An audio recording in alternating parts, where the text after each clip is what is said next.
राधावल्लभ श्री शिवनाम श्रीवचन दुर्गा सप्तशती के 7वें दिन की कथा है। इसको अंत तक जरूर सुनिएगा। महर्षि मेधा ने कहा, देवी की बात सुनकर दूत क्रोध में भरा हुआ वहाँ से असुरेंद्र के पास पहुँचा और सारा वृत्तांत उसे कह सुनाया। दूत की बात सुन असुरेंद्र के क्रोध का पारावार न रहा और उसने अपने सेनापति धर्मलोचन से कहा, धर्मलोचन, तुम अपनी सेना सहित शीघ्र वहाँ जाओ और उस दुष्ट के केसों को पकड़कर उसे घसीटते हुए यहाँ ले आओ। यदि उसकी रक्षा के लिए कोई दूसरा खड़ा हो, चाहे वह देवता, यक्ष अथवा गंधर्व ही क्यों न हो, उसको तुम अवश्य मार डालना। महर्षि मेधा ने कहा। सुम्न के इस प्रकार आज्ञा देने पर धर्मलोचन 60,000 राक्षसों की सेना को साथ लेकर वहाँ पहुँचा और देवी को देख ललकार कर कहने लगा, अरे तू अभी शुंभ और निशुंभ के पास चल। यदि तू प्रसन्नतापूर्वक मेरे साथ न चलेगी तो मैं तेरे केसों को पकड़कर घसीटता हुआ तुझे ले चलूँगा। देवी बोली, असुरेंद्र का भेजा हुआ तेरे जैसा बलवान यदि बलपूर्वक मुझे ले जावेगा तुम ऐसी दशा में मैं तुम्हारा कर ही कह सकती हूँ। महर्षि मेधा ने कहा।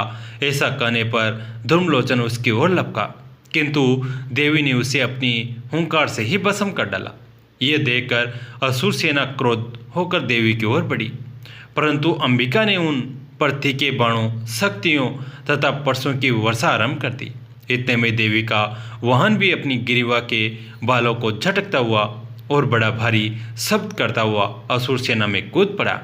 उसने कई असुर अपने पंजों से, कहीं अपने जबड़ों से और कहीं को धरती पर पटक पटक कर अपनी दाढ़ी से घायल करके मार डाला। उसने कई असुरों के अपने नख से पेट फाड़ डाले और कई असुरों का तो केवल थप्पड़ मारकर सिर धड़ से अलग कर दिया। कई असुरों की भुजाएं और सिर तोड़ डाले और गर्दन के बालों को हिलाते हुए उसने कई असुरों को पकड़कर उनके पेट फाड़कर उनका रक्त पी डाला। इस प्रकार देवी के उस महाबलवान सिंह ने क्षण भर में असुर सेना को समाप्त कर दिया। सोम ने जब ये सुना कि देवी ने धर्मलोचन असुर को मार डाला है और उसके सिंह ने सारी सेना का संहार कर डाला है, तब उसको बड़ा क्रोध आया। उसके मारे क्रोध के होठ फड़कने लगे और उसने चंड तथा मुंड नामक महासुरों को आज्ञा दी, हे चंड, हे मुंड, तुम अपने ये साथ एक बड़ी सेना लेकर वहाँ जाओ और उस देवी के बाल पकड़कर उसे बांधकर तुरंत यहाँ ले आओ। यदि उसको वो यहाँ लाने में किसी प्रकार का संदेह हो तो अपनी सेना सहित उसे लड़ते हुए उसको मार डालो और जब वो दुष्टा और उसका सिंह दोनों मारे जावे तब भी उसको बांधकर यहाँ ले आना। महर्षि मेधा ने कहा। दैत्यराज की आज्ञा पाकर चंड और मुंड चतुरंगी सेना को साथ लेकर हथियार उठाए और देवी से लड़ने के लिए चल दिए। हिमालय पर्वत पर पहुंचकर उन्होंने मुस्कुराती हुई देवी जो सिंह पर बैठी हुई थी देखा। जब असुर उनको पकड़ने के लिए तलवारें लेकर उनकी ओर बढ़े तब अंबिका को उन पर बड़ा क्रोध आया और मारे क्रोध के उनका मुख काला पड़ गया, उनकी भरकुटियाँ चढ़ गई और उनके ललाट में से अत्यंत भयंकर तथा अत्यंत विस्तृत मुख वाली लाल आँखों वाली काली प्रकट हुई, जो कि अपने हाथों में तलवार और पास लिए हुए थी। वो विचित्र खंडक धारण किए हुए थी तथा चीते के चर्म की साड़ी एवं चरमुंडों की माला पहन रखी थी। उसका मांस सूखा हुआ था और शरीर केवल हड्डियों का ढांचा था और जो भयंकर सबसे दिशाओं को पूर्ण कर रही थी। वो असुर सेना पर टूट पड़ी और दैत्यों का भक्षण करने लगी। वो पार्श्व राक्षसों, अंकुशधारी महावतों, हाथियों पर सवार योद्धाओं और घंटा सहित हाथियों को एक हाथ से पकड़ पकड़ कर अपने मुंह में डाल रही थी और इसी प्रकार वह घोड़ों, रथों, सारथियों और रथों में बैठे हुए सैनिकों को मुंह में डालकर भयानक रूप में चबा रही थी। किसी के केस पकड़कर, किसी को पैरों से दबाकर और किसी दैत्य को छाती से मसलकर मार रही थी।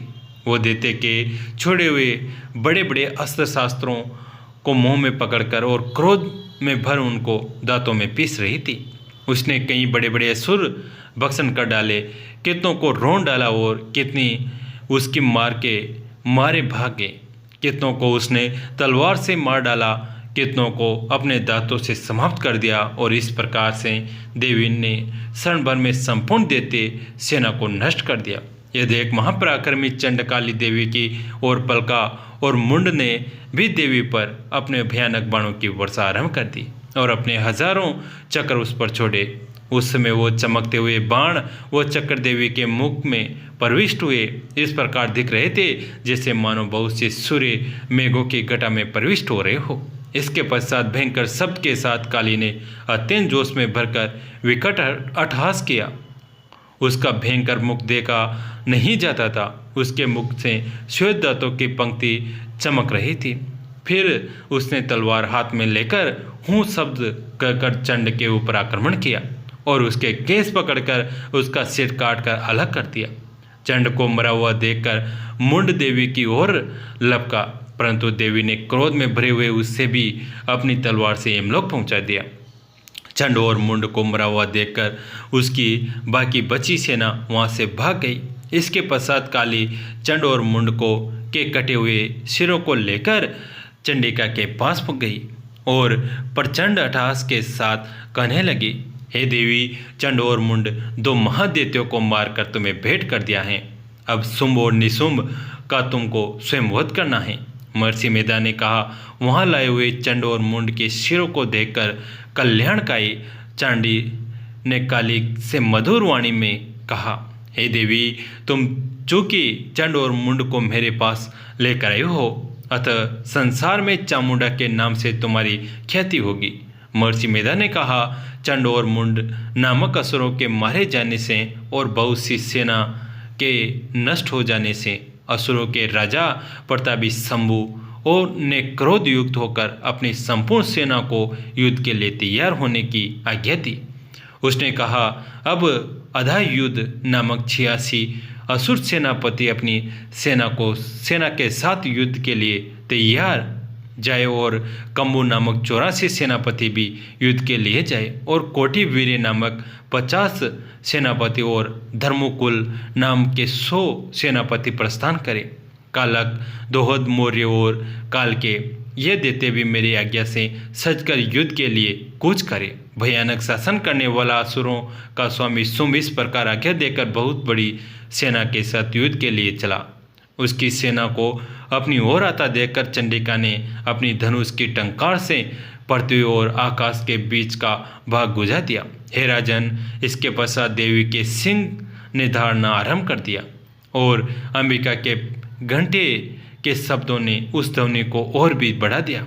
धनुष की टंकार, शेर की धाड़ और गंडे के शब्द से पृथ्वी और आकाश के बीच का भाग गूंज उड़ा और इसके साथ ही देवी ने अपने मुख को और भी भयानक बना लिया। ऐसे भयंकर शब्द को सुनकर राक्षसी सेना ने देवी तथा सिंह को चारों ओर से घेर लिया। हे राजन, उस समय दैत्यों के नाश के लिए और देवताओं के हित के लिए ब्रह्मा, शिव, कार्तिकेय, विष्णु तथा इंद्र आदि देवों की शक्तियाँ जो अत्यंत पराक्रम और बल से संपन्न थी, उनके शरीर से निकलकर उसी रूप में चंडिका देवी के पास गई। जिस देवता का जैसा रूप था, जैसे आभूषण थे और जैसा वाहन था, वैसा ही रूप, आभूषण और वाहन लेकर उन देवताओं की शक्तियाँ दैत्यों से युद्ध करने के लिए आई। अंशयुक्त विमान में बैठकर और रुद्राक्ष की माला तथा कमंडलू धारण कर ब्रह्मा जी की शक्ति आई। वृषभ पर सवार होकर हाथ में त्रिशूल लेकर महानाग का कंकण पहनकर और चंद्र रेखा से भूषित होकर भगवान शंकर की शक्ति महेश्वरी आई और मोर पर आरूढ़ होकर हाथ में शक्ति लिए दैत्यों से युद्ध करने के लिए कार्तिकेय जी की शक्ति उन्हीं का रूप धारण करके आई। भगवान विष्णु की शक्ति गरुड़ पर सवार होकर शंख, चक्र, श्रांग, गदा, धनुष और थदा खंडा हाथ में लिए हुए आई। श्रीहरि की शक्ति वराह का शरीर धारण करके आई और नरसिंह के समान शरीर धारण करके उनकी शक्ति नरसिंही भी आई। उसकी गर्दन के झटकों से आकाश के तारे टूट पड़ते थे और इसी प्रकार देवराज इंद्र की शक्ति इंद्री भी ऐरावत के ऊपर सवार होकर आई। पश्चात इन देव शक्तियों से घिरे हुए भगवान शंकर ने चंडिका से कहा, मेरी प्रसन्नता के लिए तुम शीघ्र ही इन असुरों को मारो। इसके पश्चात देवी के शरीर में से अत्यंत उग्र रूप वाली और सैकड़ों गदड़ियों के समान आवाज करने वाली चंडी का शक्ति प्रकट हुई। उस अपराजिता देवी ने धूमिल जटाओं वाले भगवान श्री शंकर जी से कहा, हे प्रभु, आप मेरी ओर से दूत बनकर शुंभ और निशुंभ के पास जाइए और उन अत्यंत गर्वीले दैत्यों से कहिए तथा उनके अतिरिक्त और भी जो दैत्य वहाँ युद्ध के लिए उपस्थित हो उनसे भी कहिए, जो तुम्हें अपनी जीवित रहने की इच्छा हो तो त्रिलोकी का राज्य इंद्र को दे दो। देवताओं को उनका यज्ञ भाग मिलना आरंभ हो जाए और तुम पाताल को लौट जाओ। किंतु यदि बल के गर्व से तुम्हारी लड़ने की इच्छा हो तो फिर आ जाओ। तुम्हारे माँ से मेरी योगिनियाँ तृप्त होगी। क्योंकि उस देवी ने भगवान शंकर को दूत के कार्य में नियुक्त किया था, इसलिए वो संसार की शिवदूती के नाम से विख्यात हुई। भगवान शंकर से देवी का संदेश पाकर उन दैत्यों के क्रोध का कोई आर पार न रहा और वह जिस स्थान पर देवी विराजमान थी वहां पहुंचे और जाने के साथ ही उस पर बाणों और शक्तियों की वर्षा करने लगे। देवी ने उनके फेंके हुए बाणों, शक्तियों, त्रिशूल और परसों को अपने बाणों से काट डाला और काली देवी उस देवी के साथ आगे खड़ी होकर शत्रुओं को त्रिशूल से विधर्ण करने लगी और खटवांग से कुचलने लगी। ब्राह्मणी जिस तरह दौड़ती थी उसी तरफ अपने कमंडलों का जल छिड़क कर दैत्यों के वीर्य व बल को नष्ट कर देती थी और इसी प्रकार महेश्वरी त्रिशूल से, वैष्णवी चक्र से और अत्यंत कोप वाली कुमारी शक्ति द्वारा असुरों को मार रही थी और इंद्री के बाजू के प्रहार से सैकड़ों दैत्य रक्त की नदियां बहाते हुए पृथ्वी पर सो गए। वाराय ने कितने ही राक्षसों को अपनी थूथन द्वारा मृत्यु के घाट उतार दिया।